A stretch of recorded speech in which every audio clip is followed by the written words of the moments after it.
அந்த பணம் என்னதான் வந்தாலும் அதில் நிற்க மாட்டேங்குதுங்க. வீட்டில் கஷ்டப்பட்டு உழைச்சா கூட அது வந்து கையில் பிடிச்சி வைக்க முடியல அப்படின்னு புலம்புறவங்க நிறைய பேர் பார்த்துருக்கோம் சார். வீட்டில் வரக்கூடிய பணம் அப்படியே கடல் அலை மாதிரி தொடர்ந்து வந்துக்கிட்டே இருக்கணும் நிற்காம அப்படின்னா என்ன பண்ணலாம் சார்? முதல்ல பணத்தை வரத்துக்கு வீட்டுக்குள்ளே வரத்துக்கு வழியை தேடிடுங்க.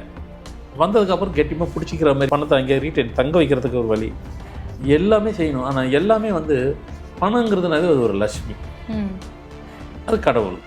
அப்போது கடவுளுங்கிற ஒரு கான்செப்ட்னு இருக்கும்போது அந்த வழிபாடு தேவைப்படுது. ஃபார்மெட்டில் வந்துட்டு 4ஆம் நம்பர் பிறந்தவங்க வந்து எப்போவுமே மணி, அந்த நம்பர் வந்துட்டு மணிக்கு உண்டான நம்பர் சொல்லுவோம். நான் ஜாதகத்தில் வந்து 4னாக்கா அது ராகுக்கு உண்டான நம்பர். 4ஆம் தேதி அப்படின்னு பிறந்தாக்கவே 4, 13, 28, 31 எதுவாக இருந்தாலும் சரி பணத்துக்கு உண்டானது. அது அந்த நம்பர் அவங்க வீட்டில் பிறந்திருக்குன்னு சொன்னாக்கா பணம் அந்த வீட்டில் நடமாட்டம் இருந்துக்கிட்டே இருக்கும். 4ஆம் நம்பர் அப்படின்னு ஒன்று எழுதிட்டு வீட்டுக்குள்ளே வச்சுருங்க. இத்தனையும் நீங்கள் செஞ்சு முடிச்சுட்டு நீங்கள் இதை ரொட்டீனாக செஞ்சுக்கிட்டே இருங்க. இல்லை பரவாயில்ல எங்களுக்கு போதும் யாரும் சொல்ல போகிறதில்ல, பணத்தை அந்தளவுக்கு பண்ணணும். தீரா கடன்கள் தீர்றதுக்கு, அந்த கடன் சீக்கிரம் அடையிறதுக்கு ஏதாவது வழிமுறை பண்ணுண்டா சார்? ஏதாவது ஒரு லோன் கையில் வச்சுக்கிறீங்க. ஒன்று ஹவுசிங் லோன், இல்லை கார் லோன், வெஹிக்கிள் லோன். அது வந்து உங்களுக்கு ஒரு கடன் மாதிரி இருக்கும். இதை தாண்டி தேவையில்லாதுன்னு உங்களால் பேர் பண்ண முடியாததை நீங்கள் செய்யாதீங்க. ஒருவேளை இது ரெண்டும் இல்லாதவங்க தேவையில்லாத கடன் உள்ளே வந்துடும். ஒரு பெரிய பிஸ்னஸ் பண்ணுறீங்கன்னாக்கா மூலதனன்றது மூளை பாதி தனம் பாதி. அப்படின்னா என்ன அர்த்தம்னாக்கா அதில் நீங்கள் உள்ள அர்த்தம் அதுக்கு உண்மையான நீங்கள் புரிஞ்சுக்கிறேன்னாக்கா ஒரு பிஸ்னஸ் பண்ணுறதாக்கா பாதி பணம் நீங்கள் போடணும்னு அர்த்தம், பாதி தான் நீங்கள் கடன் வாங்கணும். 100% கடன் வாங்கி ஜெயிச்சதா வர்றாரு கிடையாது. இதில் தான் வந்துட்டு அதே 100% எல்லாரும் தோற்று போகிறீங்க.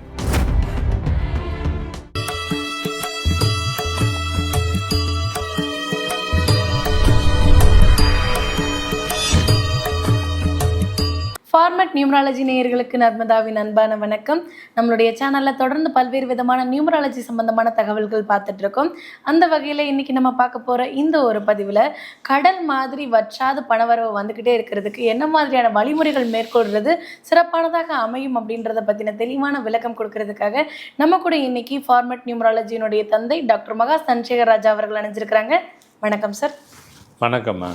சார், இன்றைக்கி மக்களுக்கு இருக்கக்கூடிய மிகப்பெரிய பிரச்சனைகளில் ஒன்று இந்த பணப்பற்றாக்குறை அப்படின்னு சொல்லலாம் சார். அந்த பணம் என்ன தான் வந்தாலும் அதில் நிற்க மாட்டேங்குதுங்க. வீட்டில் கஷ்டப்பட்டு உழைச்சா கூட அது வந்து கையில் பிடிச்சி வைக்க முடியல அப்படின்னு புலம்புறவங்க நிறைய பேர் பார்த்துருக்கோம் சார். அந்த மாதிரி இருக்கிறவங்களுக்கு வந்து வீட்டில் வரக்கூடிய பணம் அப்படியே கடல் அலை மாதிரி தொடர்ந்து வந்துக்கிட்டே இருக்கணும் நிற்காம அப்படின்னா என்ன பண்ணலாம் சார்? பணம் வரவுன்றது ஒன்று இருக்குது, வரவே மாட்டேங்கிறது 2 இருக்குது. வந்த பணம் நிற்கவே மாட்டேங்கிறது இருக்குது. எப்படி தான் அதுக்கு வழி தேடுறது? அதுக்கும் வழி இல்லை. இப்படி ஒவ்வொருத்தரும் ஒன்று இருக்கும். அவங்க குறைய வந்துட்டு சில பேர் பணத்தை சம்பாரிச்ச பணத்தை நிற்க மாட்டாங்குது. இப்படி நிறைய இருக்குது. ஃபர்ஸ்ட் ஆஃப் ஆல் எல்லாம் இருக்கிறது எல்லாமே உங்களுக்கு கொஸ்டினாகவே கையில் வச்சுக்கிட்டே இருங்க. முதல்ல பணத்தை வீட்டுக்குள்ளே வரத்துக்கு வழியை தேடிடுங்க. வந்ததுக்கப்புறம் கெட்டியமாக பிடிச்சிக்கிற மாதிரி அதை தட் மீன்ஸ் வந்து பணத்தை அங்கே ரீட்டைன் தங்க வைக்கிறதுக்கு ஒரு வழி எல்லாமே செய்யணும். ஆனால் எல்லாமே வந்து பணங்கிறதுனாலே அது ஒரு லட்சுமி, அது கடவுள். அப்போது கடவுளுங்கிற ஒரு கான்செப்ட்னு இருக்கும்போது அந்த வழிபாடு தேவைப்படுது கண்டிப்பாக. அப்போ தான் வீட்டுக்குள்ளே லக்ஷ்மியை வீட்டுக்குள்ளே வர வைக்க முடியும். வந்த லக்ஷ்மியை என் வீட்டுக்குள்ளே எங்கேயும் போயிடாத அப்படின்னு தான் எல்லோரும் கேட்க போகிறாங்க. அதை வந்த பணத்தை எங்கிட்ட விட்டு போயிட விடாது, அது மட்டும் கொஞ்சம் பாதுகாத்து கொடு. அடுத்த கேள்வி, முதல்ல அதை வர வைக்கிறதுக்கு உண்டான வழியை தேடணும். அப்படின்னு பார்த்தீங்கன்னாக்கா தீபம் அதாவது அதுக்கு நம்ம டெய்லி செய்ய முடியாதுன்றது ஒன்று. ஏன்னா சில விஷயங்கள் அன்றாட வாரத்தில் வெள்ளிக்கிழமை கூட வச்சுக்கோங்க. வெள்ளிக்கிழமை இல்லைன்னா செவ்வாய்க்கிழமை வச்சுக்கிறேங்க. 2 நாள் வாரத்தில், செவ்வாய் இல்லைன்னா வெள்ளி. இல்லைங்க எங்களுக்கு புதனில் வேலைக்கிழமை தான் முடியும், ஏதோ ஒரு நாள் வச்சுக்கிறீங்களா, வாரத்துக்கு ஒரு நாள் எடுத்துக்கிறேங்க. உங்கள் வீட்டு வாசல் எங்கே இருக்கோ அங்கேருந்து ஒரு தீபம், நம்ம கார்த்திகை தீபம் ஏற்றுறதுல அந்த மாதிரி ஒரு தீபத்தை, மண் தீபம், ஆமாம், அப்படியே தொடர்ந்தாற் போல் வச்சுக்கிட்டே வந்துட்டு உங்கள் வீட்டு பூஜை அறை வரைக்கும் கனெக்ட் பண்ணிவிட்டு லட்சுமி ஃபோட்டோ வரைக்கும் வச்சுருங்க. அது கிரவுண்ட் ஃப்ளோரில் உங்கள் வீடு இருக்கா ஃபர்ஸ்ட் ஃப்ளோர் இருக்கான்னு தெரியாது, அது அவங்கவுங்க இருக்கிறத பொறுத்துட்டு அந்த தீபத்தை கரெக்டாக உங்கள் பூஜை ரூம் வரைக்கும் கொண்டு போய் வச்சுருங்க. தீபத்தை ஏற்ற வச்சுருங்க. ஈவினிங் நேரத்தில் செஞ்சால் கூட போதும். தீபத்தை வந்து சாயந்தரம் ஒரு 6, 6:30 ஏற்றிடுங்க. 6:30 கூட போவாதீங்க, 6, 5, 10 ஏற்றிட்டு ஒரு 1 or 2 hours வரைக்கும் அந்த தீபத்தை முதல்ல ஏற்ற வச்சுருங்க. தீபத்தை ஏற்றிட்டு தீபத்துக்கு முதல்ல எங்கே ஏற்றுறீங்களோ அங்கே ஒரு லோட்டஸ் பூவை வச்சுருங்க. அந்த பூவை அப்படியே வந்துட்டு வழி நெடுக்க ஃபுல்லாக வைக்க முடியலனாலும் உங்கள் இடத்த பொறுத்து இருக்குது. ஒரு அடிக்கு ஒரு பூவை அப்படியே தொடர்ந்தாப்போல் வச்சுட்டு உங்கள் வீட்டு பூஜை ரூம்லேயும் பூவை கனெக்ட் பண்ணிடுங்க. ஏன் பூ வைக்கிறோம் அப்படின்னாக்கா, பூவுக்கு மயங்காத ஆள் யாரும் கிடையாது. அதுவும் வந்துட்டு பெண் தெய்வத்துக்கெல்லாம் பூ ரொம்ப பிடிக்கும். அதுலேயும் பர்டிகுலராக தாமரை பூ சொல்கிறதுக்கு காரணம் என்ன சார்? அதுதான் தாமரை பூ வந்துட்டு பார்த்தீங்கன்னாக்கா அது லக்ஷ்மியினுடைய அம்சம் உள்ள பூ. அது தீபமும் அவன் தேவதையை வர வைக்கிறது. தேவதை லக்ஷ்மி இவங்கெல்லாம் வரணுன்னாக்கா தீபத்தை ஏற்றுங்க. தேவதையும் வருவாள், லக்ஷ்மியும் வருவாள். ஏன்னா எப்போ தேவதை உள்ளே வர வைக்கிறீங்களோ அவங்க 2 பேரும் அக்கா தங்கச்சிங்க தான். இந்தம்மா வந்து அந்தம்மா பின்னாடியே கூட வந்துடுவாங்க. அழகாக வந்து உட்காந்துருவாங்க வீட்டுக்குள்ளே வர்றதுக்கு உண்டான. நீங்கள் முதல் நாள் வச்சுட்டு மறு வாரமே கேட்காதீங்க. முதல் வாரம் வரலாம், 2வது வாரம், 3வது வாரம் வரலாம். நீங்கள் இதை தொடர்ந்து செஞ்சுக்கிட்டே இருங்க. அப்போது வீட்டுக்குள்ளே பணம் வர்றதுக்கு உண்டான வழிமுறையை நம்ம முதல்ல கோட் போட்டு வச்சுட்டோம். அதோடு நின்றாதீங்க. ஏன்னு கேட்டாக்கா தேவதையே வந்துட்டதுக்கப்புறம் அவங்க கொஞ்சம் டைம் எடுத்துக்கிடுவாங்க. மணி பிளான்ட் இருக்கும். மணி பிளான்ட்டை வந்துட்டு அவங்கவுங்க வீட்டு வசதி. இன்றைக்கி வந்துட்டு பார்த்தீங்கன்னாக்கா நீங்கள் அப்பார்ட்மெண்ட்ஸில் இருந்தீங்கன்னா கூட பால்கனி இருக்கும். இல்லை வீட்டுக்குள்ளேயே பால்கனி தான் இருக்குன்னு அவசியம் இல்லை. இண்டிவிஜுவலாக வீடு இருக்குனாக்கா வீட்டுக்கு வெளியெல்லாம் மணி பிளான்ட் வளர்ப்பீங்க. மணி பிளான்ட்டவே மணியை கொண்டு வந்து கொடுக்குறது தான். வெளியே நிறைய பேர் பார்த்திங்கன்னா வெளியவே வச்சுக்கிட்டு இருப்பாங்க. அதெல்லாம் கரெக்டு தான். வெளியவே வச்சிங்கனாக்கா பணம் வெளியவே வரும், வெளியவே போயிடும். வீட்டுக்குள்ளே என்ன ஆகாது. அப்படின்னா வெளியவே வச்சிங்கனாக்கா வீட்டுக்குள்ளேயும் அந்த மணி பிளான்ட்டை வந்துட்டு நீங்கள் வந்து ஒரு சின்ன தொட்டி மாதிரி பூஜை ரூமில் ஒன்று வச்சுருங்க. இன்னொன்று எங்கே வைக்கிறீங்க அப்படின்னு பார்த்தீங்கன்னாக்கா உங்களுடைய தென்மேற்கு பகுதி, south west, at any cost அங்கே இல்லாமல் விட்டுறாதீங்க. அந்த இடத்துல ஒன்று வைங்க. இப்போ நீங்கள் வீட்டுக்குள்ளே இப்படி வரீங்கன்னாக்கா பூஜை ரூம் இந்த பக்கம் இருக்கும். அப்படி தான் வரும். குவைட் ஆப்போசிட்டில் தான், ஏன்னா நார்த் ஈஸ்ட்டுக்கு ஆப்போசிட்டில் தான் குவைட் ஆப்போசிட்டில் தான் சவுத் வெஸ்ட் வரப்போகுது. இதுக்கு இடைப்பட்டதில் ஒரு இடத்துல மணி பிளான்ட்டு ஹாலில் கூட வச்சுருங்க. அப்போ உங்கள் வீட்டுக்குள்ளேயே கிட்டத்தட்ட ஒரு 4 பிளேஸில் மணி பிளான்ட் வைக்கிற இடம் எங்கேனாக்கா பூஜை ரூமு, சவுத்து வெஸ்ட்டு, ஒரு ஹாலு, உள்ள என்ட்ரன்ஸ் ஒரு இடத்துல. அங்கங்கே அதுக்கு வைக்கிறதுக்கு தரையில் வைக்க முடியல, சின்ன பிள்ளைங்க இருக்குன்னா ஒரு ஸ்டாண்ட் அடிச்சுட்டு மேலே கூட வச்சிடலாம். நீங்கள் அதுவும் உள்ள தேவதை வர வைக்கிறதுக்கு உள்ள மணி உள்ள என்ன ஆயிரும். இவங்க எல்லாத்தையும் மொத்தமாக கொடுத்துட்டிங்கனாக்கா வந்துடும். இந்த இதை வச்சுக்கிட்டு நீங்கள் எப்படியும் கட்டாயம் இதை போடும்போது சாம்பிராணி புகையும் போட்டுருங்க. இதெல்லாம் போட்டுட்டு இன்னும் சில பேர் நம்ம சொல்லுவோம், நம்ம ஃபார்மெட்டில் வந்துட்டு 4ஆம் நம்பர் பிறந்தவங்க வந்து எப்போவுமே மணி, அந்த நம்பர் வந்துட்டு மணிக்கு உண்டான நம்பர் சொல்லுவோம். நான் ஜாதகத்தில் வந்து 4னாக்கா அது ராகுக்கு உண்டான நம்பர்பாங்க. சரி சொல்லட்டும், அதாவது இருக்கட்டும். நம்மளது அது கிடையாது.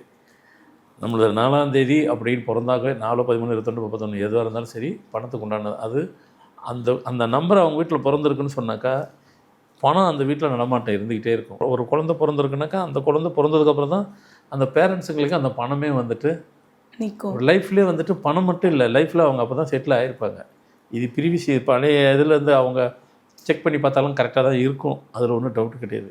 இப்போ உள்ளதுக்கும் அப்படி தான். ஒரு குழந்தை 4 பிறந்துருச்சுனாக்கா பணம் இருக்குன்ட்டு. சரிங்க, 4 பிறந்தா சரி, எங்கள் வீட்டில் யாருமே 4ஆம் தேதி இல்லையே, நாங்கள் எங்கே போகிறது, கவலையப்படாதீங்க. அப்போ 4ஆம் நம்பர் அப்படின்னு ஒன்று எழுதிட்டு வீட்டுக்குள்ளே வச்சுருங்க. ஹாலில் ஒரு 4ஆம் நம்பர் பிளேட்டில் வந்துட்டு இந்த நம்பர் பிளேட் செய்வாங்க இல்லைங்களா, அந்த இடத்துல இந்த 4ஆம் நம்பர் சொல்லி நல்லா அழகாக 4ன்னு எழுதிட்டு அதை ஒரு பிளேட்டில் வச்சுட்டு வீட்டில் வச்சுருங்க. இத்தனையும் நீங்கள் செஞ்சு முடிச்சுட்டு நீங்கள் இதை ரொட்டீனாக செஞ்சுக்கிட்டே இருங்க. இல்லை பரவாயில்ல எங்களுக்கு போதுன்னு யாரும் சொல்ல போகிறதில்ல பணத்தை. அந்தளவுக்கு பணம் வரும். பணம் அது ஃப்ளோட் ஆகிக்கிட்டே இருக்கும், வந்துக்கிட்டே இருக்கும், உங்களுக்கு சேர்ந்துக்கிட்டே இருக்கும். போதும் கண்டிப்பாக யாரும் சொல்ல போகிறதில்ல, உங்களுக்கு வந்துக்கிட்டே இருக்கும். இதை ரெகுலராக செய்யணும். நீங்கள் பிரேக் மட்டும் விட்டுறாதீங்க. எக்கேஷனல் தவிர்க்க முடியாத ஒரு 6 மாதம் கழிச்சு தவிர்க்க முடியாத காரணங்களால் இதை ஒரு வாரம் ஸ்கிப் பண்ணுங்கள். ஆனால் முடிஞ்ச வரைக்கும் ஒரு வாரம் கூட ஸ்கிப் பண்ண வேண்டாம். தொடர்ச்சியாக வெள்ளிக்கிழமை செய்கிறேன்னா இன்னொரு வாரம் அந்த வெள்ளிக்கிழமை முடியலைன்னா வேறு கிழமை கூட பண்ணிடுங்க. முடிஞ்ச வரைக்கும் அவாய்டே பண்ணாதீங்க, ஸ்கிப்பே பண்ணுறதுக்கு விட்டுறாதீங்க. இது வந்து பணம் உங்கள் வீட்டில் எந்த நேரமும் பணம் வந்துக்கிட்டே இருக்கும், வந்த பணம் தங்கிட்டு இருக்கும். ஸோ அதனால் பணம் பிரச்சனையே இல்லாத ஒரு வாழ்க்கையை கொடுக்கறதுக்கு உண்டான வழிமுறையை சொல்லியிருக்கு. இதை நீங்கள் கண்டிப்பாக ஃபாலோ பண்ணுவீங்க. பண்ணும் பட்சத்தில் பணம் நடமாட்டத்தை வழிமுறையை சொல்லி கொடுத்தாச்சு, செய்யுங்கள். கண்டிப்பாக ஃபாலோ பண்ணுவாங்க சார். அது மட்டும் இல்லாமல் இப்போ வந்து திடீர் கடன்கள் ஏற்படுது, ஏற்பட்ட கடன்களை அடைக்க முடியல அப்படின்னு சொல்கிறவங்களும் இருப்பாங்க. இப்போ எனக்கு பணம் நிறைய வந்துருச்சு சார், வந்தாலும் இந்த கடனை கொடுத்துக்கிட்டே இருக்க மாதிரி இருக்குது, ஆனால் அதை அடைச்சி முடிச்ச பாடு இல்லை அப்படின்னு சொல்கிறவங்க உண்டு சார். அந்த மாதிரி தீரா கடன்கள் தீர்றதுக்கு, அந்த கடன் சீக்கிரம் அடையிறதுக்கு ஏதாவது வழிமுறைகள் உண்டா சார்? இல்லை, வழிமுறை சொல்கிறதும் இருக்கட்டும். அதுக்கு முன்னாடி ஃபர்ஸ்ட் ஆஃப் ஆல் இப்போ நான் சொல்ல போகிறது இது வரைக்கும் பணத்துக்கு உண்டான சொல்லிட்டோம். இப்போ நீங்கள் இந்த கேள்வி ஒன்று கேட்குறீங்க, கடன் ஏற்கனவே இருக்குது, அதை அடைக்கணுமே, இதை செய்யுங்க, பணம் வந்ததுன்னு கடன் அடைச்சிருங்க. அதான் சார், சில பேருக்கு பணம் ஃப்ளோ வந்தாலும் கூட இப்படி வாங்கி இப்படி கொடுக்குற மாதிரியே இல்லை, அது ஒரு வரியில் சொல்லிடுவேன், சொல்லி முடிஞ்சிருச்சு அப்படின்னு சொல்லலாம். இப்போ நான் சொல்ல போகிறது அட்வைஸ் தான். ஃபர்ஸ்ட் ஆஃப் ஆல் இப்போ நான் சொல்கிறது எல்லாத்துக்கும் ஐயோ என்ன இப்படி சொல்கிறாருன்னு நினைக்காதீங்க, ஆனால் அதான் உண்மை.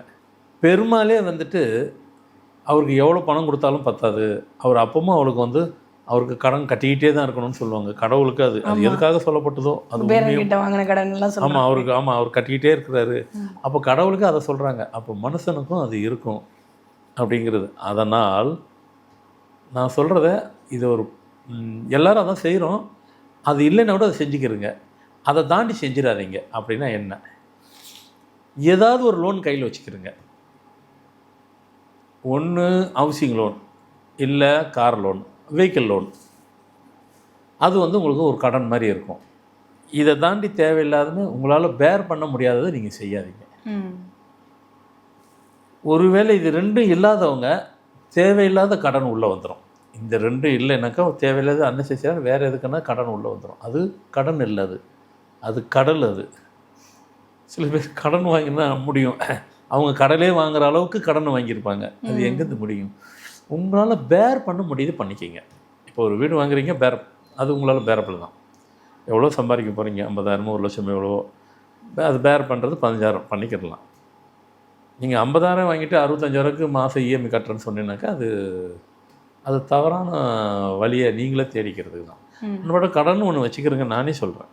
ஆமாம், பெருமாளுக்கு கடன் தானே வாங்குறாருன்னு சொல்கிறாங்க, அவருக்கு எவ்வளோ கொடுத்தாலும் பத்தாது, ஏன்னா அவர் கடன் அவ்வளோ வாங்கியிருக்காரு, கட்டிக்கிட்டே இருக்காரு. அப்போ மனுஷனே இருக்கட்டும். அதனால் நான் சொன்னதில் ஒரு உள்ள அர்த்தம் ஒன்று இருக்குது. கடன் இல்லாமல் யாருமே இருக்க முடியாது. அதுக்கு பதில் ஒரு வீடு, அது கடன் தான், ஹவுசிங் லோனு. இல்லை ஒரு காரு, கடன் தான். கடன் சுபக்கடனாக மாற்றுங்கன்றீங்க. நல்ல விஷயத்துக்காக கடன் வாங்குறதா? நல்ல விஷயத்துக்காக, கரெக்டாக சொன்னீங்க. அப்போது நீங்கள் உங்களை ஒரு கடன்கார மாதிரி நீங்களே உங்களை வச்சுக்கோங்க. காரு 4 வருஷம் போட்டிங்க, 3 வருஷம் போட்டிங்க, முடிஞ்ச திருப்பி இன்னொரு காரை வாங்க, அதை கொடுத்துட்டு வர்றாங்க. அப்போ கடன் இருந்துக்கிட்டே இருக்குது. இதை செய்யாதவங்களுக்கு அந்த பிரச்சனை வந்துடும். அதை தாண்டி அடுத்து உங்களால் பேரபிள் எவ்வளவோ அதை செய்யுங்க. அன்பேரபிளில் நீங்கள் செய்ய கடன் வாங்குறதுல அன்பேரபிள். ரெண்டாவது, ஒரு பிஸ்னஸ் பண்ணுறீங்க, இந்த ஒரு சின்ன ஒரு லிட்டில் அட்வைஸ் தான். ஒரு பெரிய பிஸ்னஸ் பண்ணுறீங்கன்னாக்கா மூலதனன்றது மூளை பாதி தனம் பாதி இல்லையா? செயல்பாடுகள், மூலன்றது செயல்பாடுகள், மீதி தனம் பாதி. அப்படின்னா என்ன அர்த்தம்னாக்கா, அதில் நீங்கள் உள்ள அர்த்தம் அதுக்கு உண்மையான நீங்கள் புரிஞ்சுக்கிறேன்னாக்கா, ஒரு பிஸ்னஸ் பண்ணுறதாக்கா பாதி பணம் நீங்கள் போடணும்னு அர்த்தம், பாதி தான் நீங்கள் கடன் வாங்கணும். 100% கடன் வாங்கி ஜெயிச்சதாக வரலாறு கிடையாது. இதில் தான் அதே 100% எல்லோரும் தோற்று போகிறீங்க. பிஸ்னஸில் நிறைய பேர் தோற்று போகிறதுக்கு, ஒரு பிஸ்னஸை 100% கடன் வாங்கினீங்கன்னா தோற்று போயிடுவீங்க. 50% தான் வாங்கணும், 50 உங்கள் மூலதனம். அதை செய்யலை அப்படின்னாக்கா நீங்கள் ஜெயிக்கிறது கஷ்டம். இதில் தான் நீங்கள் கேட்ட கேள்விக்கு, ஏன்னா பேரபிளாக உள்ள ஒரு அமௌண்ட்டை அது கடன் சொல்ல முடியாது. என்ன சொல்கிறீங்க? நம்மளால் பேர் பண்ண முடியும், அது நம்ம தான் லாங் தானே போட்டிருக்கோம், டூரேஷன் தானே போட்டிருக்கோம், அது கடன் கிடையாது. ஆனால் அது இல்லாமலும் இருக்காதீங்க. அது புதுசாக யாரும் சொன்னால் என்னமோ யாரும் என்னடா இப்படி வாங்க சொல், நீங்கள் அதை செய்யலைன்னா தேவையில்லாத உங்களை உள்ளே தள்ளி விட்டுரும். அதை உங்களுக்கு வெளியே வர முடியாத அளவுக்கு கடன் பெரிய சுமையை யாருக்காவது கையெழுத்தாவது போட்டு போய் மாட்டிக்கிறீங்க. அது இல்லைன்னா, ஏன்னா வாழ்க்கையில் அது நிறைய பேர் கிராமங்கள்லாம் பார்த்தீங்கன்னா ஜாமீன் கையெழுத்து போட்டு கடனாளியானவங்க தான் நிறைய பேர் இருப்பாங்க. இப்போ அதில் ஒரு 1/3% போயிடுவாங்க. நல்லவங்க தான் என்ன போகிறது, உங்கள் நேரம் ஆட்டிக்கிட்டான்ற மாதிரி, அது உங்களுக்கு தேவையில்லை. அந்த இதை நீங்கள் அனுபவிச்சுருந்தா கூட பரவாயில்ல. ஆமாம், அது மாதிரி இதை மட்டும் பண்ணிக்கிங்க. ஏதாவது ஒன்று வெஹிக்கிள் வாங்கிக்கிறீங்க, இல்லைன்னா வீடு பர்மனெண்ட்டாக இருக்கட்டும். பிஸ்னஸில் மூலதனங்கிறதுக்கு அர்த்தம், உண்மையான அர்த்தம் பாதி தான் நீங்கள் கடன் வாங்கணும். 100% பிஸ்னஸுக்காக நீங்கள் வாங்கினீங்கனாக்கா ஜெயிக்க முடியாது. அதில் தான் தோற்று போகிறவங்க நிறைய பேர். அது சின்ன இண்டஸ்ட்ரியிலாக இருந்தாலும் சரி, பெரிய இண்டஸ்ட்ரியில் இருந்தாலும் சரி அதில் அது மட்டும் செய்யுங்க. யாருமே கடன்காரனாக இருக்க மாட்டீங்க. கடன்காரன்றது நான் சொல்கிறத வச்சுக்கிங்க. அது கடன்காரனை சேர்றது ஒரு சின்ன ஒரு வாழ்க்கைன்னு என்பது ஒரு கடனுக்கு உட்பட்டுறது தான் எல்லாத்துக்குமே, எல்லா மனிதனுக்கும். இதை செஞ்சுக்கிட்டீங்கனாக்கா ஒரு பிரச்சனையும் இருக்காது. எனக்கு முதல்ல நீங்கள் கேட்ட மாதிரி நான் சொன்ன மாதிரி பணம் வருவாய்க்கு வழியை சொல்லிட்டோம். கடன் இருக்கிறவங்க இது வரும்போது அடைச்சிருங்க. இனிமேல் நான் இப்போ சொல்ல போகிறது ஏற்கனவே புதுசாக செய்ய போகிறவங்க அதை செய்யாதீங்க. ஸோ மொத்தத்தில் இது ஒரு அட்வைஸ் தான் இது. ஏன்னா இன்றைக்கி வந்துட்டு எல்லாத்துக்கும் ஆள் இருப்பாங்க. காசு கொடுக்குறவங்க கூட வந்து கொடுத்துட்டு போயிடுவாங்க. ஆனால் அட்வைஸ் பண்ணி கொடுக்க மாட்டாங்க. நீங்கள் நல்லா இருக்கணுங்க அப்படிலாம் சொல்லி கொடுக்க மாட்டாங்க. உங்கள்கிட்ட தள்ளி விட்டுட்டு போயிட்டு கட்டலைனாக்கா வந்து நின்றுருவான் முதல்ல. அது உங்களுக்கு தேவையில்லாதது. எது உங்களால் பேரபுளோ அதை செய்யுங்க. ஸோ இந்த அட்வைஸ் யாரும் கொடுக்க மாட்டாங்க. ஏன்னா நீங்கள் வாங்கும்போது கண்டிப்பாக பெரியவங்கள்ட்ட கேட்க முடியாது, பிரச்சாரத்தையும் கேட்க முடியாது. எங்களை மாதிரி புரோகிராம் நான் சொல்கிறதா கேட்க முடியும். உங்கள் நல்லதுக்கு தான். அப்படியே கொண்டு போங்க. புதுசாக வாங்குறவங்க பெரிய பிளான்லாம் போடுவீங்க, 100% பண்ணிடாதீங்க. ஆனால் கொடுக்குறவங்க 100% உங்களுக்கு கொடுத்துருவாங்க. அது எந்த பிஸ்னஸ்லாம் இருக்கலாம். அது ஒரு லாஜிக். அது இல்லைங்க, நீங்கள் பெரிய மில்லியனாக கூட இருங்க, ஆனால் நீங்கள் பண்ணுற ஒரு பிஸ்னஸில் 50% தாங்க வாங்கணும். 100 வாங்கவே வாங்காதீங்க. அது தோற்றுருவீங்க. அந்த பிஸ்னஸும் தோற்றுரும். அதுதான் மூலதனங்கிறதுனுடைய அர்த்தம் என்ன வேறுன்னு நினச்சிக்கிட்டீங்க. அதுக்கு பேர் அதுதான். நீ 50 தான் வாங்கணுங்கிறது சொல்லாமல் சொல்லுது. மூலதனம், மூளை ப்ளஸ் தனம். மூலனுக்கு செயல்பாடு, மூளை. மீதி தனங்கிறது பணம். இது பாதி அது பாதி போடுங்க, அப்போ தான் சக்ஸஸ். அப்படி சொல்லாமல் சொல்லப்பட்ட வார்த்தைகள் அது.